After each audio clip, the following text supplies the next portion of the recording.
Okay, I see that it just turned 10, so is it okay if we go ahead and start? Okay, good morning, everyone, and welcome to the City of Palm Beach Gardens Program Year 2020 to 2024 Consolidated Plan and Analysis of Impediments to Public Housing, Fair Housing Choice. Today is August 12th, 2020, and the time is about 10 a.m. Next slide, please. So the City of Palm Beach Gardens has been a HUD grantee, an entitlement grantee, since 2015. And since that time, we have had a single-family home rehabilitation program, which has been very successful. We've completed a new number of homes and have several more that are in progress as we speak. But we are currently in our next 5-year planning cycle. My name is Joanne Scurria. I'm a planning manager with the Planning and Zoning Department, which administers the Community Development Block Grant Program. And I am joined with my coworker, Olivia Ellison, this morning. She's a planner in the department, and our department is headed by Natalie Crowley, Director of Planning and Zoning. Next slide. And it's my pleasure to introduce Kimberly Spence with Florida Housing Coalition, as well as Ben Toro-Spears, also with Florida Housing Coalition. We have engaged them as consultants to complete our 5-year plan, and I'll hand it over to Kim and Ben from there. Thank you so much for organizing this meeting, getting this together. Great. Thank you for that introduction, Joanne. And I just want to say that the Florida Housing Coalition, we are a statewide nonprofit provider of training, technical assistance, and consulting for anything housing related. And that is from anything ending homelessness to first-time homeownership. And we, as I said, we do consultation for local governments around the state to help them to prepare their consolidated plans and AIs in order for them to receive funding from HUD. Ben, if you could move to the next slide. I want to start out by thanking everybody for joining us and by going over some webinar logistics. You probably noticed when you joined the meeting that you are muted, and all participants have been muted to cut down on any background noise. However, the purpose of this meeting is really to hear from the public. So I want to encourage you as I'm going through this presentation to type any questions or any comments that you might have into the question box on your control panel, which is usually on the right side of your screen. We have set aside some time later on to review those comments and to share them with all the participants and provide a response where necessary. So there's a lot of information that we're going to cover today in this presentation, and we only have an hour or so. So the PowerPoint presentation is being provided as a handout. If you would like, you can go ahead and download that presentation now or at any point during the broadcast, and you can also do that on your control panel by clicking on the section that says download, and you'll be able to save a PDF version of this PowerPoint presentation. The webinar is also being recorded, and the city may post this recording when it's available on the city's social media pages or on the city's website to encourage more participation from the public and to engage the public in this process. And the last item I want to bring your attention to is that the city is also conducting an online survey to get input from the community on the fair housing and the community development needs. And so that survey is open right now and will be open through the end of August. So what I want to encourage you to do is to, if you have not already completed that survey, to take that survey. And at the end of this webinar, once we close out that broadcast, there will be a pop-up that will provide a link that will take you directly to that Fair Housing and Community Needs Survey. And like I said, I encourage you to take that survey and also to share it with your friends and coworkers that live in the city of Palm Beach Gardens. Next slide, Ben. So on our agenda today, I'm going to give you some brief background about why the city is engaging in this process and the purpose of the meeting. Then I'm going to give an overview of the Community Development Block Grant Program, or the CDBG program, and give you some examples of how the funds that come from the federal government can be used in the city to assist residents. Next, I'm going to discuss the consolidated planning process, which will include a discussion of the 5-year consolidated plan and the analysis of impediments. And so we're going to share with you some of the data and our preliminary findings based on the analysis of that data. And then once we go through that information, we'll have some time to hear from the public. And so any questions or comments that you type in, Ben will be able to share those comments with everyone, and either myself or the city staff will respond to those comments or questions. And before we wrap up for today, we'll talk about the next steps in the process and the additional opportunities where the public can be involved and remain engaged throughout the consolidated planning process. Next slide. All right, so as you've heard me say a few times already this morning, the city is a CDBG entitlement community. And what that means is that every year HUD provides a grant to the city, which can be used for a wide range of housing and community development activities. And these activities must primarily benefit the low and moderate income residents of the city. In order to receive the funding, the city has to apply to HUD through a process called consolidated planning. And that process requires that the city develop a consolidated plan, which is a 5-year plan that describes the needs in the city and outlines the strategies that the city will use to address those needs.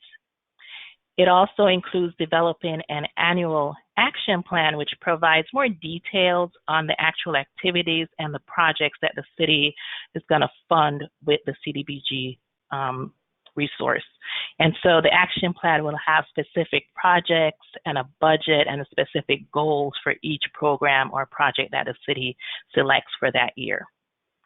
In addition to the consolidated plan and the annual action plan, the city also has to develop the analysis of impediments to fair housing choice, which is the AI for short. And basically this looks at fair housing issues that impact persons in the city that are protected under the Fair Housing Act. And the AI will also identify strategies to overcome those impediments, such as housing discrimination.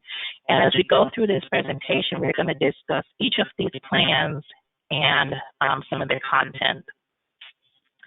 So once the city submits to HUD the consolidated plan and the annual action plan, the city will then enter into an agreement with HUD to receive the annual allocation of funding. And for this year, 2020, the city expects to receive just over $237,000.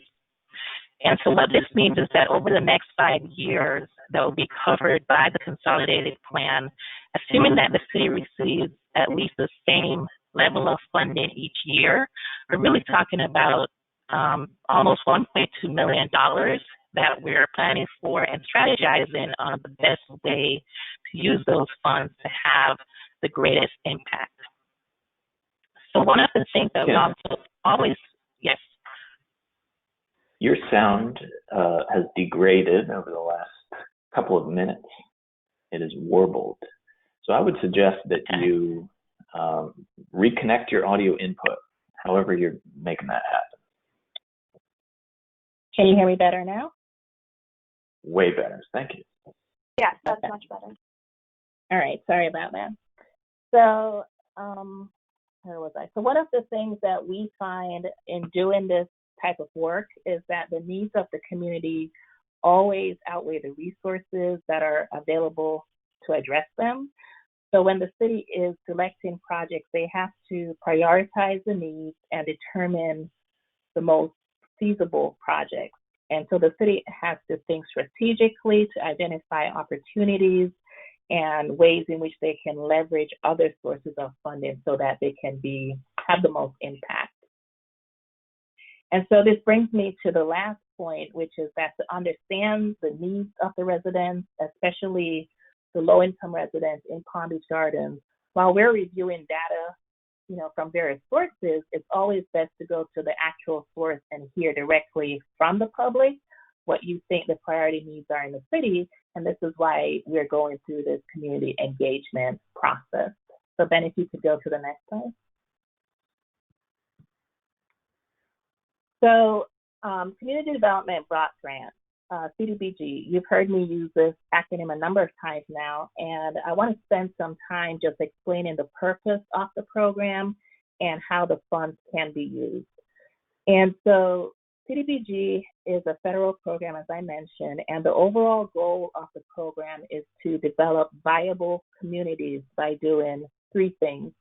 The first is to provide decent housing, by creating a suitable living environment, and by expanding economic opportunity. And so the program is intended to principally benefit low and moderate income persons in a community. Because CDBG has such a broad national objective, it's very flexible and can be used for a wide range of activities. And so I've tried to put most of the eligible activities in buckets so that you can get a sense of how the funds potentially could be used in Palm Beach Gardens. And the buckets, as you can see here, are acquisition of real property, special economic development activities, housing, public facilities and improvements, public services, and planning and administration. So on the next couple of slides, I'm going to touch on each of these and give some examples of the types of projects and activities that the city or a recipient of CDBG funding could actually use the funds for. Next slide, Ben. All right, so let's start with acquisition of real property.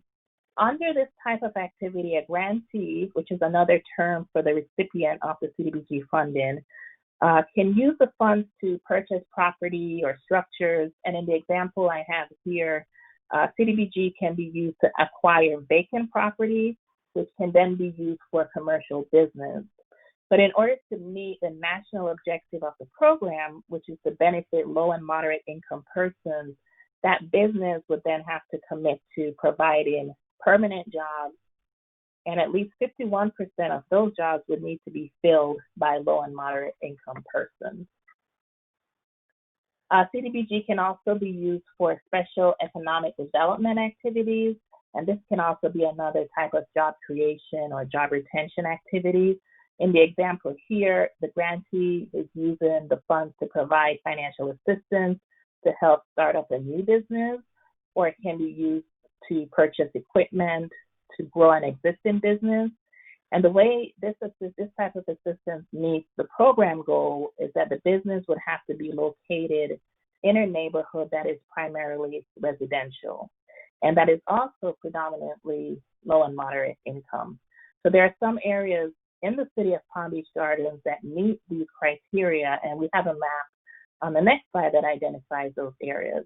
And this type of activity is referred to as an area benefit activity. Another eligible use for CDBG is for housing activities. And as Joanne mentioned, the city has experience with using its CDBG funds in this way in the past. And so CDBG can be used for rehabbing existing housing that is owner occupied by low and moderate income persons. And it can also be used to bring that housing unit up to a standard condition. Generally, CDBG is not used for new construction of housing, but it can be used to support other housing construction activities, such as site improvements before you actually build on vacant land. And so that's another potential use of CDBG, but keeping in mind that those units, once constructed, would have to be occupied by low moderate income persons. Next slide. So continuing with examples of how CDBG funds can be used, in terms of public facilities and public infrastructure improvements, public facilities are like community centers or parks, and CDBG can be used to construct those types of facilities. But again, they also have to be located in an eligible area. And it can also be used for infrastructure improvement. So these are projects like road projects or water and sewer projects. And the example on the slide here is using CDBG to pay for paving streets and installing curbs and sidewalks. And again, would need to be in a low mod eligible neighborhood. Another use for CDBG is for public services. Usually there is a regulatory cap on how much of the allocation can be used for public services. That cap is usually 15% of the annual allocation.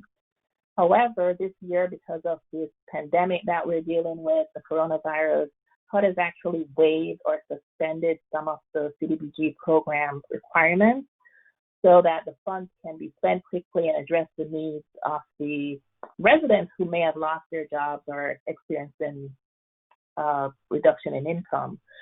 So one of those waivers to the program is the removal of the cap for public services. So for 2020, the city could use 100% of the CDBG funds for public service activities. And again, public services, cover a whole range of things. Could be childcare, could be job training. Here, the example is providing meals to elderly persons. And so a lot of things could be done under this category. And then finally, the last category is planning and administration. And again, there is a cap on how much can be used for planning and admin, which is 20% off the annual allocation. And these funds are usually used for staff salaries or for general program operating expenses. Next slide. Okay, so this is the map of the low and moderate income areas in the city. And so as I mentioned before, certain activities like area benefit activities like public facilities and infrastructure improvement activities can only be carried out in low mod income areas. So for Palm Beach Gardens, these are areas that are primarily residential and where at least 40.2% of the residents are low mod income. And the activities that are carried out in these areas must benefit all the low mod income residents in the service area. So this map was created based on data from HUD that identifies the low income areas. And when you're looking at this map, the green, the shaded areas are the areas that would qualify for area benefit activities. So you can see there are really not that many areas in Palm Beach Gardens that meet the area benefit criteria, which is why in the past the city has used the CDBG funds for direct benefit activities like the homeowner rehab program. But as we're developing this consolidated plan, one of the things the city is exploring is how to use CDBG in these areas and to identify any community development needs in the green shaded areas that could be funded with CDBG. Next slide, then. Okay, so let's talk a little bit more about the actual 5-year plan. And so as I mentioned before, it's the application to HUD for funding under the CDBG program, and it does 3 things. It identifies the housing and community development needs and priorities in the city. It identifies strategies and programs to address the needs. And then it stipulates how and where the HUD funding will be used. So the diagram here is showing the process, which starts with determining the needs, and that includes analyzing the data that's available, but also getting information from the community to supplement that data, and which is what we're doing now. And the next steps are setting the priorities, determining the resources that are available to address the needs, and setting the goals for the next 5 years. So those are the actual steps in developing the plan. The last 2 steps occur during program implementation. So the city has to administer the program and also evaluate program performance every year and report that to HUD. And as you can see at the center of this diagram and really integral to the process is the citizen participation and consultation. And I want to spend the next few slides, then you can move to the next slide, sharing some of the data that we will include in the consolidated plan.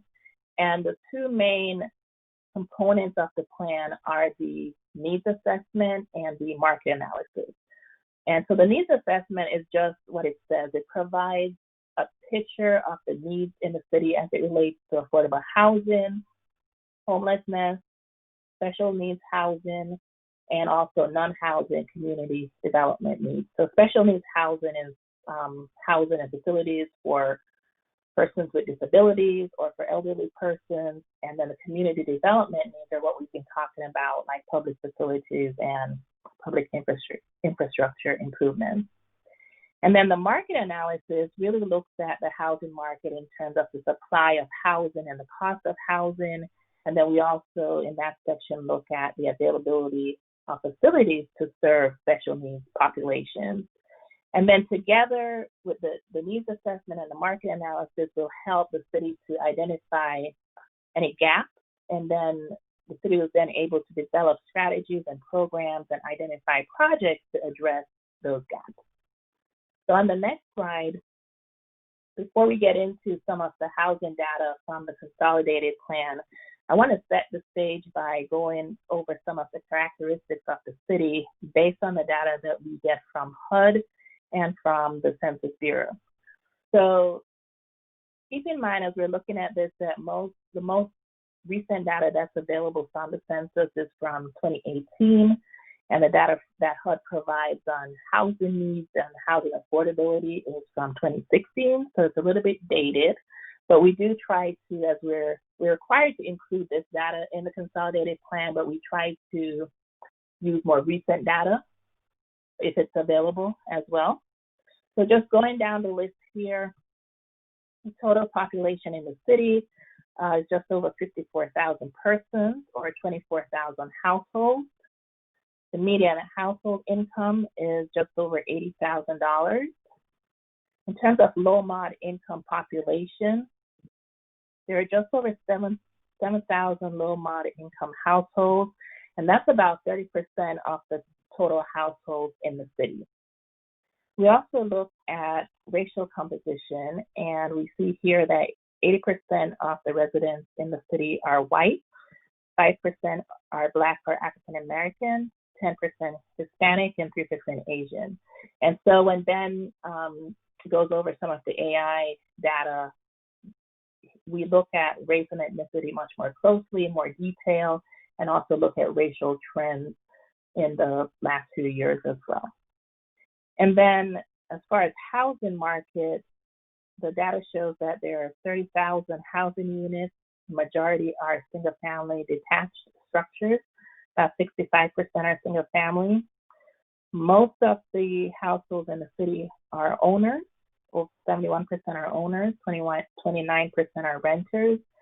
And in terms of housing costs, the median home value, as reported by the census, was $345,000, and median contract rent is just over $1,400. So housing costs is one of those areas where we do try to get more current information, and so we did pull some information from Zillow on housing costs, and that's showing that the median home value is around almost $393,000, and that median rent is as high as $2,500. Next slide, Ben. Okay, so using the housing data, we're able to identify households that are in need of housing assistance by looking at the presence of a housing problem. And there are 4 housing problems that we examine. Substandard housing conditions, which means that they're either incomplete kitchen facilities, like the person doesn't have a refrigerator or a stove, for example, or incomplete plumbing facilities. And then another housing problem is overcrowding, which HUD defines as more than one person per bedroom. And the final housing problem is cost burden, which means that a household is spending more than 30% of their gross income on housing costs. So in other words, that household is living in a housing that is unaffordable to them. So those are the housing problems. And then based on the data, as you can see in the chart on the left, 37% of all households in Palm Beach Gardens are actually experiencing at least one of the 4 housing problems. So that's the green section in the pie chart, 37%. The data also measures the presence of severe housing problems, which is the chart on the right of your screen. And basically, severe housing problems mean that the housing problems are just that, they're worse. Specifically, that the housing units that are overcrowded, but there's more than 1.5 persons per room, and that the cost burden is more than 50%. So that means that a household is spending more than half of their income towards housing-related expenses. And in Palm Beach Gardens, we see that 20% of all households have a severe housing problem. So if we move to the next slide, we're going to see what the main housing problem in Palm Beach Gardens is, and that is housing cost burden. So housing in the city is unaffordable to about 36% of the total household. So on the previous slide where we said 37% had a housing problem, we're seeing that the problem is not overcrowding, it's not substandard housing conditions, it's essentially these people are living in housing units that are unaffordable to them. So there are 17% of residents that are paying between 30 to 50% of their income on housing, and another 19% that spend over 50% of their income on housing costs. So those 19% are severely cost burdened. And on the right, we're looking at some more details on cost burden based on income level of the household, so that we can see which income categories are experiencing higher rates of cost burden. And not surprisingly, we see that low and moderate income persons are more likely to be cost burdened than higher income households. For example, the first bar at the top of this chart is showing households with incomes above the median income, and 1,910 households out of 13,600 are cost burdened. So that's about 14%. Conversely, when we look at the bar at the bottom of this chart, those are households that are extremely low income, and 1,595 households out of 1,950 are cost burdened. So that's about 82%. So it's very easy to see that lower income households are more in need of housing assistance than the higher income households in the city. And then on the next slide is some more information on cost burden, including the groups that are most impacted. So the chart on the left, we see how it impacts homeowners and renters, and we see that homeowners are the ones most likely to experience cost burden in the city. But I think a major factor there is that the majority of residents in the city are homeowners. As we mentioned before, it was 71%. And then in the chart on the right, we're showing how cost burden impacts different racial and ethnic groups. And we can see that the cost burden rate for the city, which is represented by the top bar, is about 17%. So that dotted line is showing the city's cost burden rate. And you can see that the cost burden rate for African Americans and for persons of Hispanic ethnicity have higher cost burden rates, and that African Americans have a disproportionately greater need for housing assistance. So this data will help the city to determine the groups of people that really need the housing assistance the most and how the funds can be expended. So on the next slide, based on this data, as well as information that we'll be gathering through the survey, so far we can see that one of the priority needs in the city is the shortage of affordable housing, both for renters and for homeowners, especially those that are low and moderate income. And then the table on this slide is showing you a breakout of the number of households that are low moderate income by renter, by tenure. So the top row on this slide on the table, 2,500 households are low moderate income renter households. About 1,600 affordable units are available to those households. So you can see that there's an absolute gap of 895 units, and then for low-mod income owners, there's a gap of about 1,700 units. And so one of the ways that this need can be addressed, or some of the ways, is through the new construction of affordable housing, or by the provision of rental assistance to tenants that just can't afford to pay those high rent costs, and or down payment assistance to help purchasers to afford the homes that they're buying. And so, as I mentioned before when we started this presentation, CDBG can be used to support these types of activities, but considering the limited amount of funding that the city does receive, one of the things the city has to do is look at other ways that they are addressing housing needs.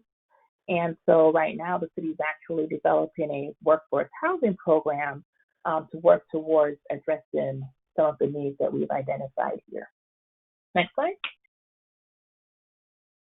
All right, so the last thing I want to talk about on the comp plan is the need for community development projects like public improvement projects and public infrastructure projects. And unlike housing, the housing need, there's not a lot of data that's readily available that point to the need for public services or public facilities.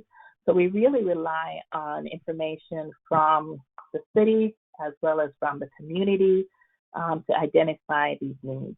So some of the data sources that we will look at include any local reports or studies, either from the city itself, or we may look for information for a larger geographic area, such as Palm Beach County. As I mentioned, we can get input from city staff, and then we also use the information that we collect from our surveys to also identify the need for community development projects. And in the past, the city has also done some surveys of particular neighborhoods in the city, and so we'll review that information as well to identify potential projects that could be funded with CDBG. So now I'm going to just go ahead and turn it over to Ben, who's going to talk about the AI and some of the information that's included in that document. Thanks, Kim. Good morning, everyone. The analysis of impediments to fair housing choice, or the AI in our lingo, is a plan focused on fair housing. And the AI specifically has been in place since 1994. So we're almost up to 30 years of implementation of this planning process.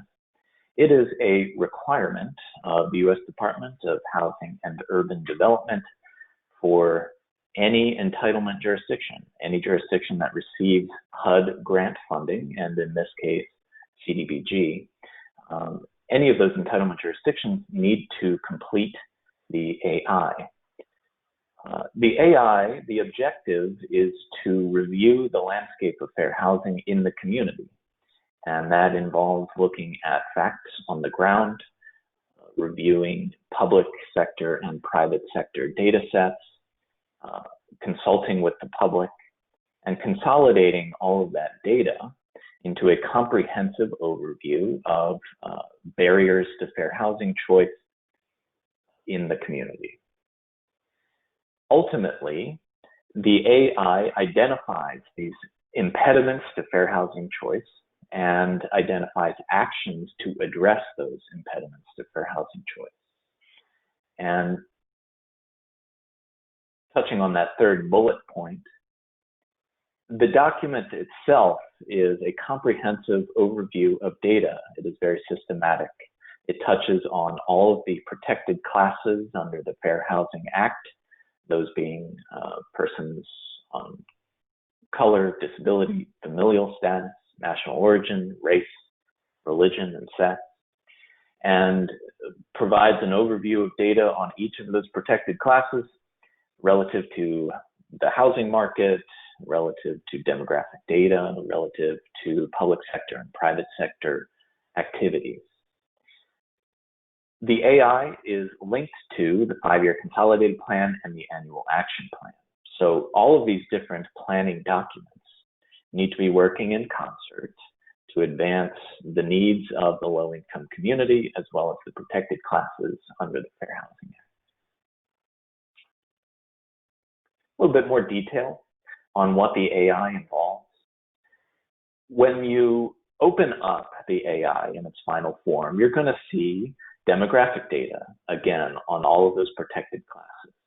You're going to see economic and employment data within the lens of those protected classes.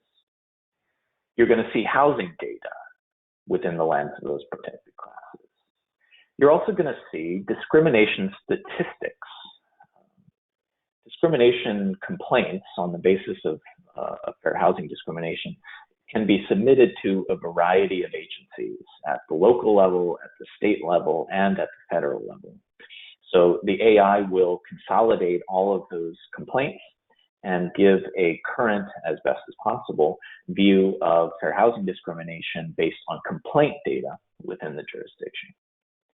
The AI is also going to present public sector as well as private sector impediments to fair housing choice. So let's talk very briefly about some of the preliminary findings from the data work that we have done to date. And again, these are preliminary and not final. However, when you're looking at race and ethnicity in Palm Beach Gardens, we can clearly see that this is a majority white, non-Hispanic community.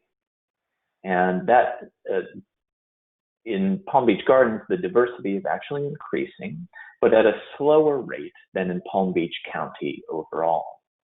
So the question that that data point prompts is, why is diversity growing at a slower rate in Palm Beach Gardens relative to the county overall? In terms of housing choice voucher utilization, there is very little of it in the city of Palm Beach Gardens. In terms of discrimination complaint data, there are very few housing discrimination complaints in the city of Palm Beach Gardens, only 4 since 2015. That's remarkably low. In terms of subsidized affordable housing in the jurisdiction of Palm Beach Gardens, there are effectively no subsidized housing properties in Palm Beach Gardens, according to the University of Florida Schimberg Center. And that final bullet point here, from a fair housing perspective, the single greatest barrier to fair housing choice in Palm Beach Gardens is the cost of housing in subdivisions. And I will briefly pause on this last point and talk about the nexus, the link between housing cost and fair housing choice. Statistically, the protected classes under the Fair Housing Act are more likely to be to have a lower household income than the general population, right? The facts bear that out in Palm Beach Gardens. So the cost of housing is a disproportionate barrier for persons under the protected classes under the Fair Housing Act, because they have lower income and thus they are less able to afford the high cost of housing. So when you're looking at expensive housing in subdivisions, there's very little that the city of Palm Beach Gardens can do to increase density or lower the effective cost of housing in those subdivisions. The following slides that I'm going to touch on provide the data for each of these bullet points. So let me flash through them pretty quickly here. On this issue of diversity, this chart is showing you 2 time periods. The red or orange color there is 2010, and the blue color is 2018. So again, we're looking at 2 time periods. We can see that white non-Hispanics represent a majority of the population. And while their numbers are increasing, their overall share of the population is decreasing. So let's take a look at that overall share statistic. Here we're comparing the city of Palm Beach Gardens to Palm Beach County and looking at the percent change in the share of population by race and ethnicity between 2010 and 2018. We can see from this data that white non-Hispanics as a share of the total population has dropped by 6.4% between 2010 to 2018 in the county overall, but dropped only by 2% in the city of Palm Beach Gardens.